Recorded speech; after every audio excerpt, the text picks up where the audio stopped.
కొడుకు మీద సీత కంప్లైంట్ ఇస్తే పోలీసులు తీసుకెళ్తారేమోనని ఇదా సీతకు లంచం ఇవ్వడానికి వెళుతుంది. పిచ్చి మొద్దు. వాళ్ళు ఈ డబ్బు కోసమే కదా వెధవేషాలు ఇస్తున్నారు. వెళ్ళవే, వెళ్ళు. వెళ్ళిచ్చి కొడుకుని తీసుకొచ్చుకో. చెప్తా.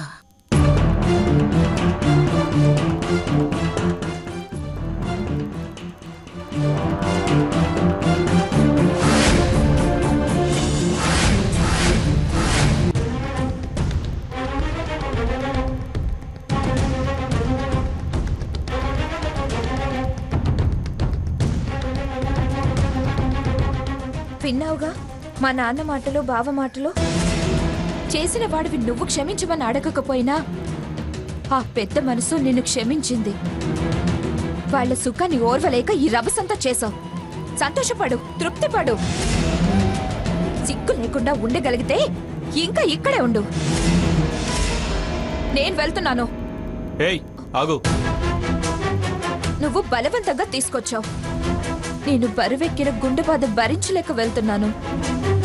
నాకు వాళ్ళ మొహాల్లోకి సూటిగా చూసే ధైర్యం లేదు. ఆగమని చెప్పేది నీకే. నీ మాటకి విలువ ఇవ్వడం నాకు సిగ్గుగా ఉంది.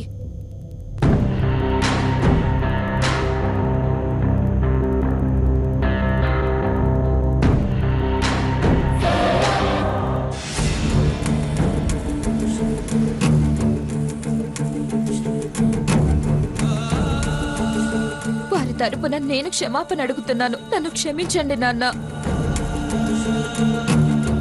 లేమ్మా,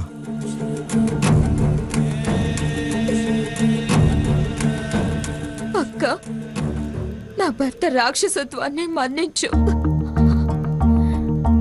బావా, I'm sorry, very very sorry. దయచేసి క్షమించండి.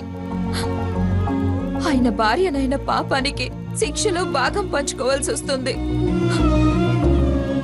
వెళ్ళొస్తానమ్మా, వెళ్ళొస్తానన్నా. స్వర్ణ,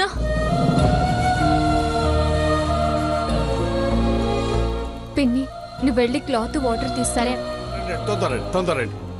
బాబురా, అల్లుడి గారు రండి, ఇక్కడ కూర్చోండి. ఇక్కడ కూర్చోండి. కూర్చోండి.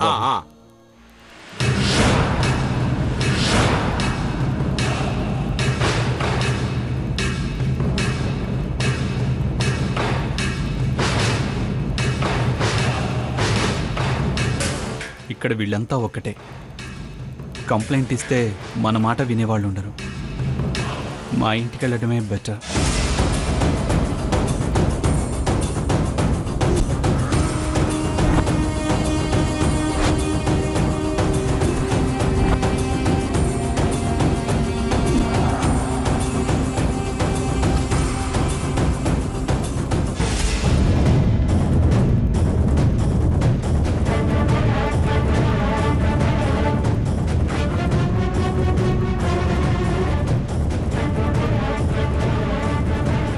దెబ్బకి మంచం ఎక్కుతాడు.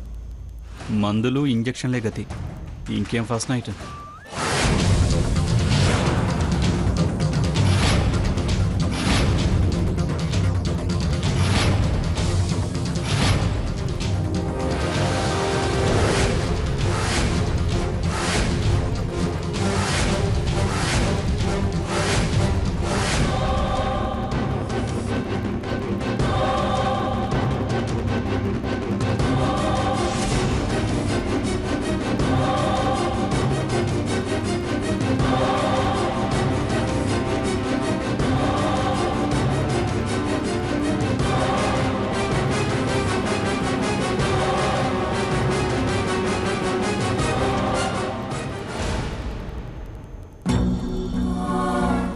మీరెక్కడికి వెళ్తున్నారండి? అలా మెడికల్ షాప్ దాకా వెళ్ళి ఏవైనా టాబ్లెట్స్ తీసుకొస్తాను. అబ్బా, మెల్లిగా సీత. అమ్మా సీత,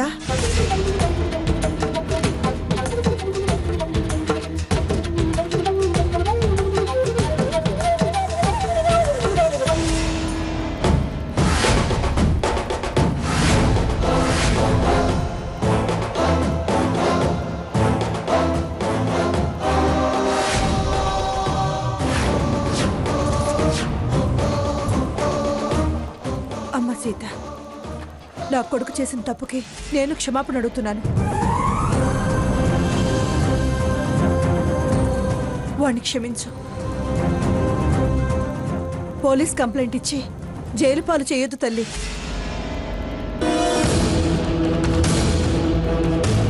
ఇదిగోమ్మా, వాడు చేసిన తప్పుకు పరిహారంగా ఈ 7 వారాల నగదు తీసుకో. వాడిని వదిలే తల్లి. తీసుకోమ్మా.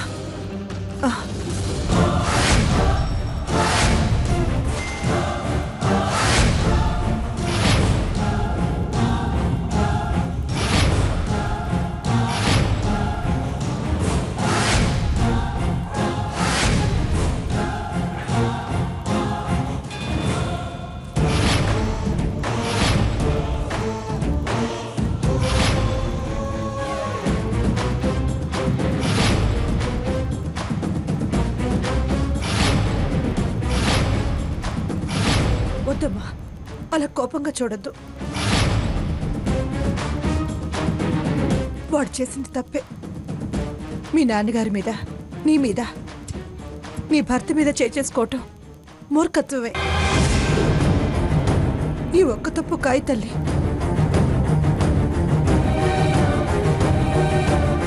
దెబ్బ కొట్టిన అతని తల్లిగా అతన్ని రక్షించుకోవడం కోసం తప్పుకి ఖరీదు, క్షమాపణకి పారితోషికం ఇవ్వడానికి ఇక్కడికి వచ్చారా?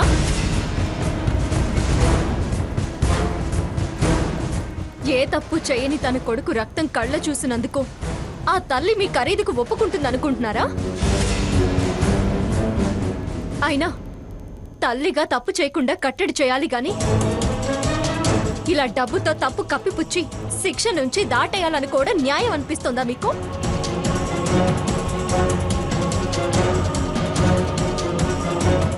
నా భర్తను నా కళ్ళ ముందే గాయపరిచిన మీ అబ్బాయిని డబ్బుకు ఆశపడి వదిలేస్తానని మీరెలా అనుకున్నారు? నన్ను తప్పుగా అంచనా వేశారా? డబ్బుకి అమ్ముడు పోయే మనిషిని అనుకున్నారా? సీత, నా అసమర్థత గురించి అన్ని తెలిసిందానివే. నువ్వే ప్రశ్న వేసినా సమాధానం చెప్పలేను. వాడిని క్షమించమని అడగటం తప్ప మరో మాట మాట్లాడలేని స్థితిలో ఉన్నాను. వాడి తప్పును సమర్థిస్తున్నానో, నిన్ను తప్పుగా లెక్క కడుతున్నానో అనుకోవద్దు. కేవలం ఓ తల్లిగా వాడు తప్పును ఖాయమని మాత్రమే వేడుకుంటున్నాను. ఇది తప్పు మాఫీకిస్తున్న పరిహారం అనుకోవద్దు. నా బాధ అర్థం చేసుకో, నా ప్రేమను అర్థం చేసుకో. తీర్పుల్లో కూడా చాలా రకాలుంటాయి. జైలు లేదా జరిమానా అని. అలాగే జైలు తప్పించే జరిమానాగా భావించు.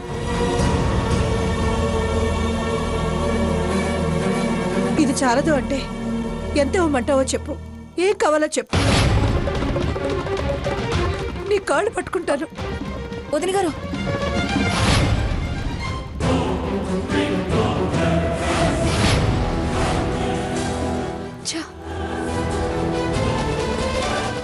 కొడుకు చేసే తప్పులకు ఇలా మీరు అవతల వాళ్ళ కాళ్ళ దగ్గర తలొంచడం మొదలు పెడితే అతని తల బిరుసు, తల పొగరు తగ్గదు.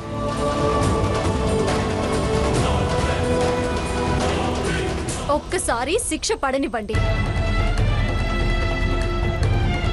మార్పు మీకే మంచి చేస్తుంది. ఆ శిక్ష అనుభవించటమే నేను చూడలేనమ్మా. పోనీ వాడికి వెయ్యాలనుకున్న శిక్ష ఏదో నాకు వెయ్యి. సంతోషంగా అనుభవిస్తాను. ఎంతకాలం మీరు ఆ ఇంట్లో అనుభవించిన శిక్ష కన్నా పెద్ద శిక్ష ఏముంటుంది వేయడానికి? నా కొడుకు కోసం ఏ శిక్ష అయినా భరిస్తానమ్మా. మీరిలా భుజం మీద వేసుకుంటే అతని జన్మలో మారడు. మీ జోలికి రాకుండా చూస్తాను. మాకు ఎదిరించడం, బుద్ధి చెప్పడం, దారికి తీసుకురావడం అన్నీ తెలుసు. ప్లీజ్ తల్లి, నా మాట ఈ ఒక్కసారికి మన్నించు. చూడమ్మా లక్ష్మి, నేను సీతను తన ప్రయత్నం విరమించుకోమనే వేడుకున్నాను. నా కూతురి మీద నాకు నమ్మకం ఉంది. నువ్వు వెళ్ళమ్మా. తనుగా ఏ సమాధానం చెప్పకపోయినా సీత తండ్రిగా మీ మాట మీద నాకు చాలా నమ్మకం ఉంది. మీ మాటకు సీత విలువిస్తుంది, ఖచ్చితంగా గౌరవిస్తుంది.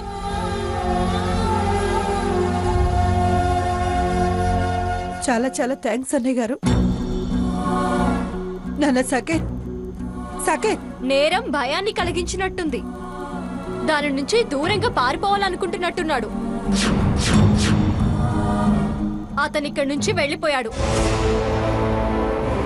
ఎంత దూరం వెళ్ళినా చట్టం అతన్ని వదలదు. చట్టం వదిలినా ఆ దైవం వదలదు. శిక్ష తప్పదు. మీ అబ్బాయి ఇక్కడ లేడు. వాణ్ణి వదిలేస్తావన్న నమ్మకంతో వెళ్తున్నాను. నీ క్షమాపణలు కాదని ఏ శిక్ష వాడి వెంటపడదు తల్లి. వస్తానమ్మా, వెళ్ళొస్తానన్నయ్య గారు. మంచిదమ్మా.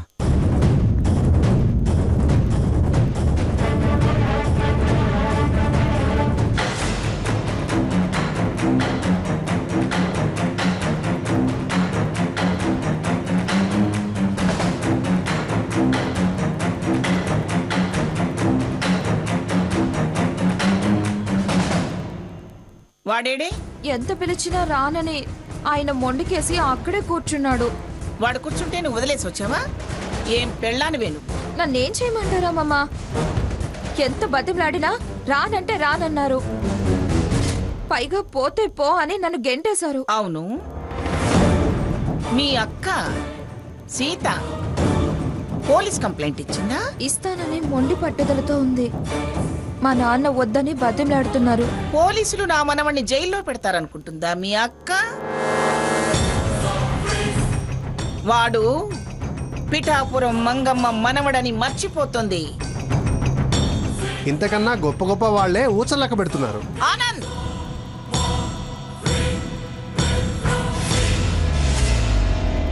నన్ను అలా చూడాలని చాలా కోరికగా ఉంది నా కన్న తండ్రికి. కొడుకు దుర్మార్గంగా ప్రవర్తిస్తే కొడుకు మంచి మార్పు కోరుకునే ఏ తండ్రి అయినా ఇలాగే ప్రవర్తిస్తాడు. మంచి చెడు తెలియని నీకు అలా కోరుకునే అర్హతే లేదు. సాకేత్, వాడితో నీకేమిట్రా? నువ్వు వెళ్ళు. బుద్ధి లేని వాళ్ళకి బుద్ధి చెప్పడం తప్పేం కాదు. కాకిలా కర్రలు ఒంటి మీద ఆడితే గాని బుద్ధి రాదు, బుద్ధి మారదు. అలాగే కలలు కంటూ ఉండు. తెల్లవారాక తెలుస్తుంది ఎవరి ఒంటి మీద వాతలు తేలేది. సాకేత్, పనికి మళ్ళీ వాళ్ళతో నీకెందుకురా? నువ్వు వెళ్ళు.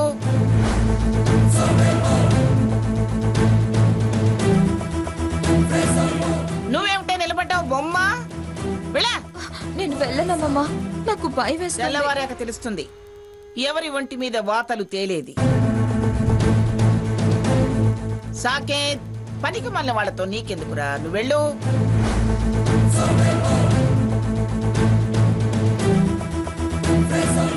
నువ్వేమిటే నిలబడ్డావు బొమ్మ?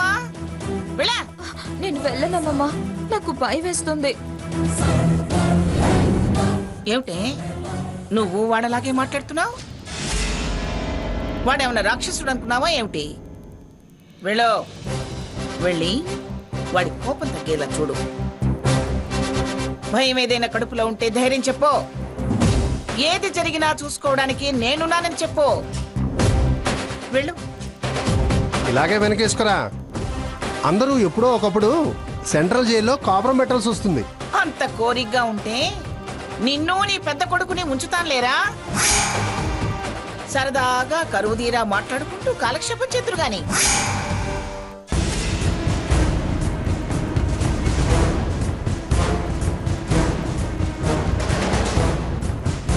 ఎక్కడికి వెళ్ళావే? అది ఏమిటి నసుకుతున్నావు?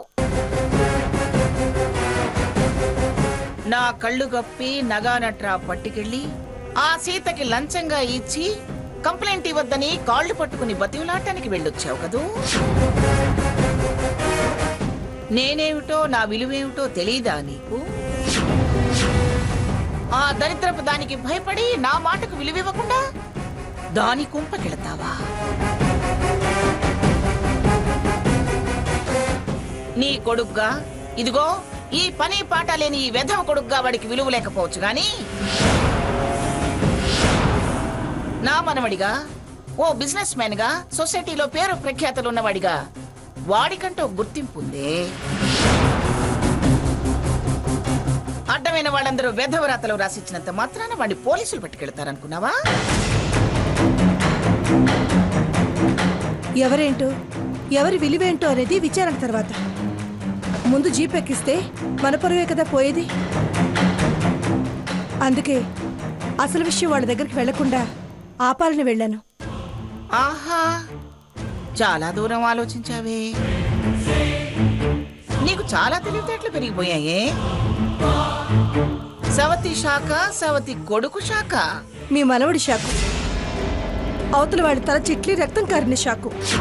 అందుకే అసలు విషయం వాళ్ళ దగ్గరికి వెళ్లకుండా ఆపాలని వెళ్ళాను. ఆహా, చాలా దూరం ఆలోచించావే. నీకు చాలా తెలివితేటలు పెరిగిపోయాయే. సవతి శాఖ, సవతి కొడుకు శాఖ. మీ మనవడి షాకు, అవతల వాడి తల చిట్లి రక్తం కారిన షాకు. అరే, నా కొడుకు ప్రమాదంలో పడితే తల్లిగా నేను ఆరాట పట్టడం తప్పన్నట్టు అలా అంటారే? నీ షాకులకు ట్రీట్మెంట్ చేసి పంపించిందా అని నేను అడుగుతున్నా. దానికే అంత ఉలిక్కి పడతావేమే? నా పరపతి మీద నమ్మకం లేక వెళ్ళావా అంటే అంత నిలుగుతావేమే? నీ లంచం అందుకుని కంప్లైంట్ వాపస్ తీసుకుని నీ కొడుకుని వదిలేసిందా? నేను వెళ్ళకముందే వాళ్ళ మంచితనం వాడిని క్షమించింది.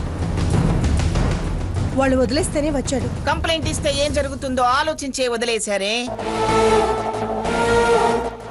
ఆ మాటలతో భయపెట్టి అంతో ఇంతో లాగాలనుకున్నారు. లాగారు, వదిలారు. నేనేం ఇవ్వకముందే వదిలానంటున్నానుగా.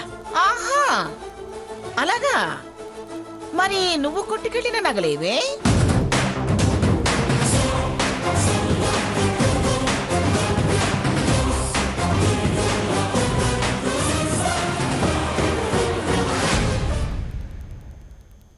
పిన్ని, ఆ వాటర్ ఇలా ఇవ్వండి.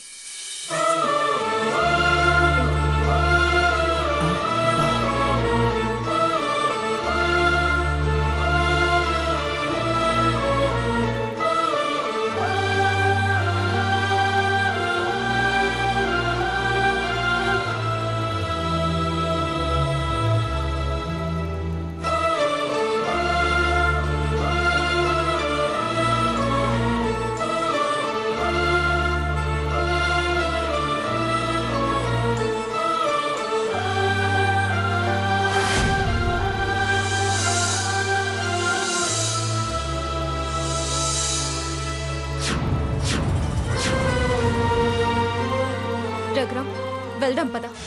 ఎక్కడికి సీత? ఎక్కడుండి మనల్ని పోరాడి సాధించమని అత్తయ్య గారు చెప్పారో అక్కడికి. ఇప్పుడా? ఇప్పుడు వెళ్ళకపోతే ఇదిగో ఈ నగల కోసమో సొమ్ము కోసమో మనం ఆశపడి ఇదంతా చేసినట్టు అవుతుంది. వద్దమ్మా, వాళ్ళు ఇప్పుడు చాలా కోపంగా ఉన్నారు. ఇప్పుడు వెళ్ళడం మంచిది కాదు. వాళ్ళు మా మీద కోపంగా లేనిది ఎప్పుడమ్మా? ఆలస్యం చేస్తే ఆ మంగమ్మ గారు పుకార్లు లేపుతుంది. మేము సొమ్ము కోసమే నాటకాలు ఆడామని జనాన్ని నమ్మిస్తుంది. చివరికి మా మీద మాకే అపనమ్మకం ఏర్పడే పరిస్థితికి తీసుకొస్తుంది. అప్పుడు మా అత్తయ్య గారి కోరిక నెరవేరదు, వీరికి దక్కాల్సిన స్థానము దక్కదు. నువ్వన్నది నిజమే కావచ్చు గాని ఇప్పుడెళ్ళినా రేపెళ్ళినా తేడా ఏముంటుందమ్మా? చెప్పాను కదా నాన్న, ఆవిడ తిమ్మిని బమ్మని చేసే రకం.